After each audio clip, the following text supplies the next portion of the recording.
It's become a fun way to wrap up the last hour of our week here on KCMO. We welcome in an in-studio guest, talk about the issues, and just really get to know people as well that are in Kansas City and making a difference, whether it's really anything, media, politics, sports, doesn't matter. We do it all. And our guest this morning is Nathan Willet, Kansas City, Missouri councilman, 1st District, replaced Heather Hall. And he's now, 7 months into the job, Nathan? Is that right? Yeah, 7 months into the job. There's a lot of work to do and a lot of work to stop. Well, there is. And I want to get to you and your story because it's very interesting. But I got to first ask you about this week. For those who might have missed it, I'll play the audio here first. Libs of TikTok, which is a huge X account, got 2 million views on this video of members of Kansas City leadership reading a book for National Reading Week called Introducing Teddy, which is a book about a teddy bear who decides he is going to be a female teddy bear. I will always be your friend, Thomas. Thomas the teddy took a deep breath. I need to be myself, Errol. In my heart, I've always known that I'm a girl teddy, not a boy teddy. I wish my name was Tilly, not Thomas. Is that why you've been so sad? Errol asked. I don't care if you're a girl teddy or a boy teddy. What matters is that you are my friend. You're the best friend a bear could have, said Tilly. All right, Nathan Willett, take me behind the scenes. What the hell happened with that this week? No one can read Goodnight Moon anymore. You're a teacher, by the way. What's this all about? Well, I think the target audience was not for children and families. It's supposed to be promoting reading. That sounded like a choice to promote culture wars. And yeah. I mean, it's from the city's official account. If my council members and colleagues want to do that on their own account, that's fine. I mean, obviously, I chose not to do that. That's not a book that I would pick off the shelf to kind of say, hey, let's read. That's not a topic for elementary school students. That's disgusting, and it's not okay. So where did this come from? Because it's interesting to me, the council members who were a part of this, just so people know, the members who were in the video, Mayor Lucas, who we talked to about this yesterday, Lindsay French, 2nd District at large, Crispin Rea, 4th District at large, Daryl was not on it, Rihanna Park-Shaw, Mayor Pro Tem, 5th District, Andrea Boo, 6th District at large, and Jonathan Duncan, 6th in District. So there were members missing from the video. Yourself, Daryl Curls, Eric Bunch, Melissa Robinson, Melissa Patterson-Hazley, Wes Rogers, Kevin O'Neill. Were you all offered to be a part of this reading? Yes, we were. And when I found out what the book was, I immediately said, nope, I'm not going to do this. Again, if it was something, a Dr. Seuss, Where the Wild Things Are, I'd be the first one to read. That's something I like to do and promote. But I'm not going to promote culture wars, especially from this position. Yeah, well, here's the other interesting part, too. You're actually a teacher, right? Like, people don't know this. Where do you teach? Who do you teach? Yeah, I teach up in the Northland. I teach math to high school students at Park Hill. And then, obviously, when I ran for city council, my goal is to teach math to City Hall. That's pretty... I think city government should be focused on the issues that we can actually control, right? Yeah. We don't need to play into the national culture war narratives, okay? Mm-hmm. Now, like I said, if they want to read those books, great. Do it on your own personal accounts, but stop promoting it from the city. There's a lot of my constituents who commented on that who are absolutely disgusted, and I understand where they're coming from. They're like, I'm not going to show this video to my kids. Why can't we have an option that everyone can get? Wait, some of your colleagues were disgusted by this? No, excuse me, constituents. Oh, constituents. Yeah. Okay. So well, I'd like to think your colleagues were also disgusted by it, or they just kept their mouth shut because, they don't want to get involved. Yeah, I think that's the case, and you can tell by the number of people who actually read the book. Yeah, that's a good point as well. So your background, teacher, graduated Mizzou in 2018. Yes, sir. So are you the youngest person on the city council? Yes, and this is actually the first time I was able to run for city council. And how old do you have to be to run for city council? 25. Okay. All right. So you got it by a couple of years, I guess, right? So I got elected at 27. All right. Very good. So you're the youngest guy in the council. And you're the person that's kind of leading the way on trying to keep some of the nonsense in check. And that's an uphill battle. Yeah. So first off, I do want to go back to your time at Mizzou. Mm-hmm. How does a guy who's in his late 20s, who goes to Mizzou, who's now a teacher, how did you decide that, you want to go to City Hall and teach these people how to do math? Okay. Well, first of all, going back to Mizzou, it's kind of funny, and people are like, "Oh, you're student body president at Mizzou." There's actually more people who voted in that election than did in the city council election. Is that right? So we set a record when I was a student body president at Mizzou because we were tired of the culture wars that were going on our campus. You had media coming into our university talking about fake narratives, and the students were like, "No, this is not good." We had you had the New York Times come in here and report on us, do a lot of fake news, a lot of fake stories. We took pictures of the student center during the summer and said the students are leaving Mizzou, which was this like tied to the swastika stuff? Or yeah, you had a conglomerate of a lot of different, like I said, culture wars. Was that 2017? So you had it 2015 to kind of like 2016-ish. So it was before I got here. I remember it was, like you said, a national story. Yeah. But remind people what was going on at Mizzou that time. So you had the protests. You had the chancellor and system president resign. You had a lot of turmoil.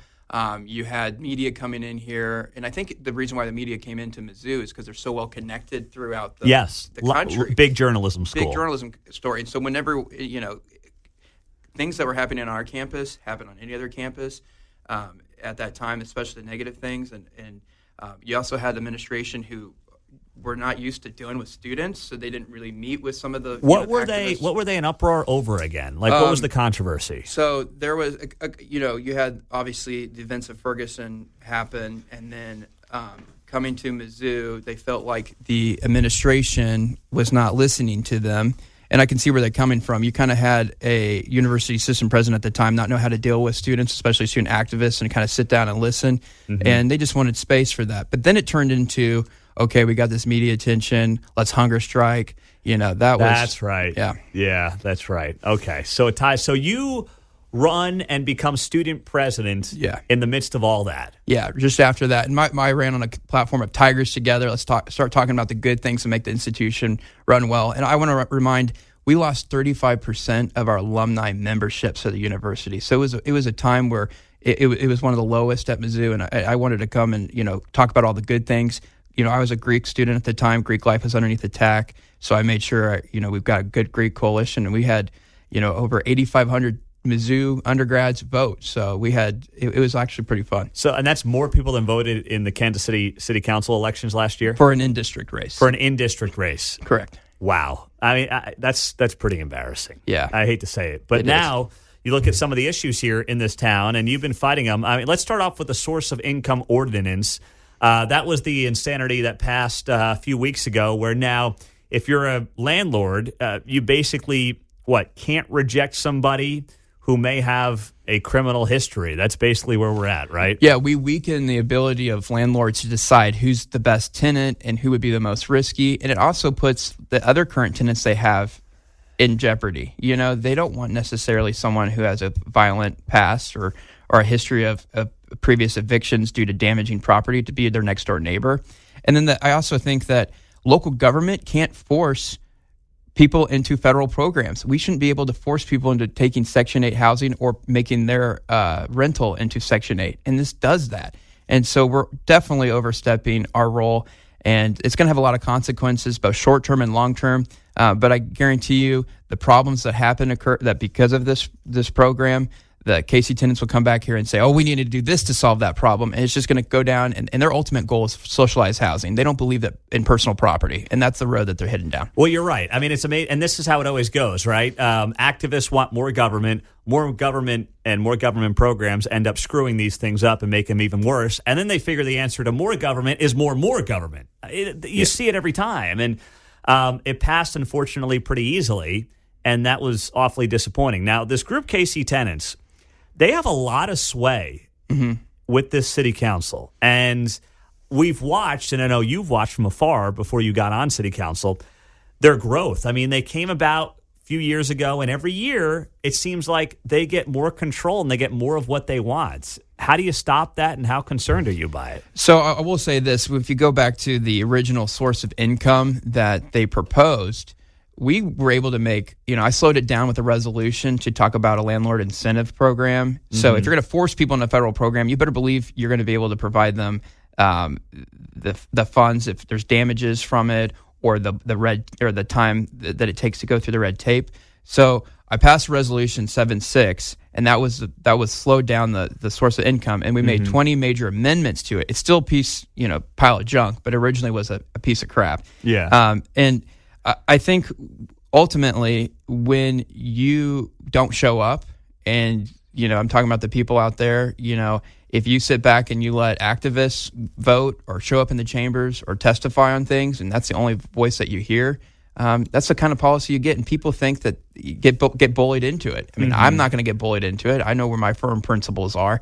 But some of the colleagues, It's tough because you're right. I don't think most people, if that was on a ballot, it would get voted down. Yeah. But, they make it appear like they have the numbers when, let's be honest, they're paid or unpaid activists, and most people who would be against it have jobs and families and lives, and they don't. They're professional activists. Yeah, and one thing I want to point out, the 2 city council races where they endorsed citywide, so you had Councilman Curls versus Michael Kelly, and you had Councilwoman Lindsay French versus Janae Manley. The Casey attendance endorsed candidates lost. Yeah. So they lost the 2 citywide elections. But yet, people are bowing down to their policies. So I don't make it make sense to me. Yeah, that's a great point. Nathan Willet, first in-district councilman, 2018 graduate of Mizzou, youngest guy on the council, trying to keep these hooligans in check. And take me through, this is your first time in politics outside of being the Mizzou student body president. Just how corrupt does it feel like it is at times? Well, it seems like we don't follow state statutes and we're playing to culture wars. And I'll give you an example. There was an Office of Language Access that's being created, and then there's going to be an Office of Immigrant and Refugee Affairs. And I had an amendment that said that we're going to follow the state statute on sanctuary city laws. And that got voted down 10-3. So basic... Which is illegal. Which is illegal. I mean, you're basically... So they're creating an Office of Immigrant and Refugee Affairs. Yes. And all you're saying is that has to serve legal citizens. Yes, absolutely. And that office came out of the genesis of the language access. So I wanted to put it on that amendment for both of them. It got failed on the language access one. I'm going to do that again on the immigrant and refugee affairs, but they're related. They're coming in at the same time. And the other thing I'll say is this is the first budget season that I'm going through right now. We're in the middle of the budget season. And as I'm looking through, this is a category that says this is how the money's supposed to be spent. I think over this next year, that's when I'm really going to, see even more of the this does not actually go into what it says it's supposed to go towards. Well, you are a math teacher, so we're going to be relying on you for that, Nathan Willett. So, by the way, so the Office of Immigrant and Refugee Affairs, I get it if you're an immigrant here legally or you're, a legal refugee, but your concern right now is this could be taxpayer money getting used for anybody in this country who is here or in the city who is here illegally? Yeah, I think it's attempt to try to become a sanctuary city as much as we can. Without officially being one? Without officially. But then when I go and put an amendment on there that says we're going to follow state statute and it fails, that kind of puts out a red flag right there. Well, keep us posted because the Attorney General could then theoretically come after the city for that, right? Yeah, absolutely. And another thing is if it says in that state statute, if we don't follow the sanctuary laws, then we're going to lose out on state funding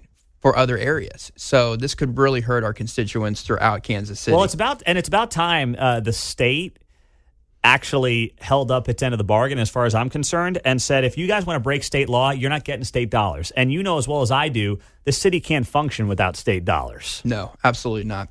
Wow.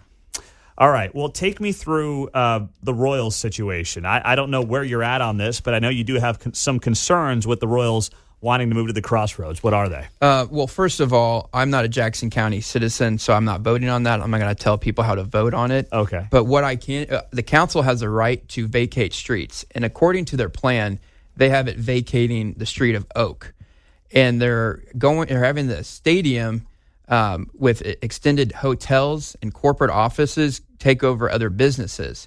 So if you're trying to use, eminent domain, or you're trying to come in and say, hey, we want to put a stadium here, but yet you're taking over buildings for other functions, that's not okay. And Oak is such a main artery of downtown. I have the position where I believe that Oak should stay open, and I would like the Royals to come up with a plan. And I've told them to come up with a plan that does not vacate that portion. So you want them to basically, the furthest east you want their site to be is along Oak, is the west side of Oak. Yes. You don't want them crossing Oak. Yes. Which is right now what they're proposing. What they're proposing. And they have an extra additional functions on that site that have nothing to do with baseball. Okay, so if they just built the stadium, they could stay west of Oak. Yes. But all the other stuff would have to be, or theoretically would need to be east of Oak. Yes, or they can go and purchase those buildings and get their like the normal way, you know, and talk to the property owners. And there's actually a brand new... Well, is that what they're saying they want to do, or you're saying eminent domain could come into the equation? Well, I do know that there's a couple of businesses who don't want to move who are on that corridor of Oak. And one that's opening actually this month, Green Dirt on Oak, and they put millions of dollars into a new building. They're actually making cheese. So they own the building? Yeah. Well, okay, so it's not like they're tenants of another owner. They own the building, and they don't want to move. And as a Northlander, if you're familiar with Weston, there's a green dirt up there. Mm-hmm. They're wanting to come downtown. They got a USDA grant to make cheese down there. They have a restaurant, a full cafe, and they have a place that you can go and buy cheese made downtown. It's really cool. It's awesome. It's unique. And, you know, this is horrible because they were...